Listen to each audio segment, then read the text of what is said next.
Hello friends, মৌস কিচেনে সকলকে স্বাগত জানিয়ে আজকের রেসিপি শুরু করলাম। আজকে নিয়ে এসেছি সর্ষে বাটা দিয়ে চাল কুমড়ো শাক। এই শাক করার জন্য আমি নিয়ে নিয়েছি পরিমাণ মতো চাল কুমড়ো শাক এক আঁটি, একটা মাঝারি মাপের আলু, পরিমাণ মতো সর্ষে ও কাঁচা লঙ্কা বাটা, পরিমাণ মতো নুন, হলুদ ও চিনি। এবার আসছি পদ্ধতিতে।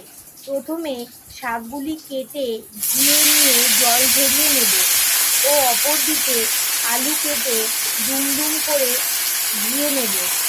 কড়াই বসিয়ে কড়াই গরম হলে কড়াইতে পরিমাণ মতো সরষের তেল দিয়ে তেল ভালো করে গরম হলে তেলের মধ্যে আগে থেকে কেটে রাখা চাল কুমড়ো শাক ও আলু দিয়ে পরিমাণ মতো নুন, হলুদ দিয়ে নেড়ে নিয়ে ভালো করে নেড়ে ঢেকে দেব।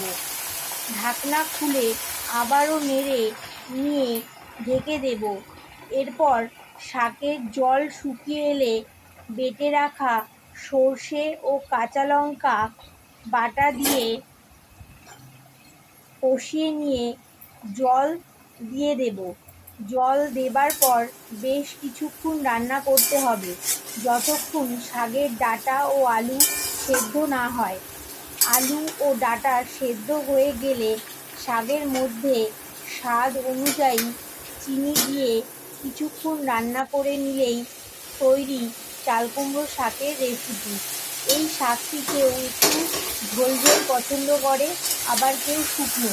যারা একটু শুকনো পছন্দ করে তারা জলটা একটু শুকিয়ে নেবে বেশিক্ষণ, আর যারা ঝোল ঝোল পছন্দ করে তারা শাকটা একটু ঝোল ঝোল রাখবেন। এই রেসিপিটি যদি আপনাদের ভালো লেগে থাকে তাহলে অবশ্যই ট্রাই করে দেখবেন, আর শেয়ার, সাবস্ক্রাইব ও লাইক করবেন। এই রেসিপিটির সাথে ভাত, গরম ভাত খুব ভালো লাগবে।